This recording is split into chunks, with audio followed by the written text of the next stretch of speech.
CTIG های برین و کاروتید. اول توپو میگیریم از تاپ، بعد پری مانیتورینگ گذاشتیم اینجا، روی گذاشتیم بیرون. در وقت دارو اومد اینجا خودمون بزنیم. میتونید رو قوس هم بذارید، ولی خب قوس کمی بالاتره، اینجا باشه به نظر من بهتره. نگاه کنید، اگه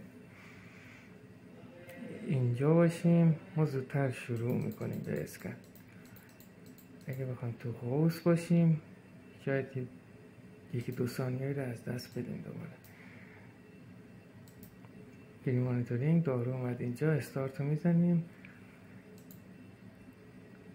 این مانیتورینگ ماست. اینجا هم میشد بزنیم، ولی اینجا دکمه استارت رو زدیم. آخرین تصویرمون آرت سعودی پر،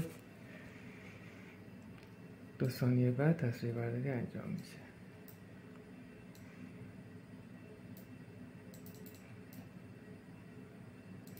این هم ریکان سیتی آنژیوم، کاروتیدا پر ولی ژگولار پر نیست. این هم چه دیدی؟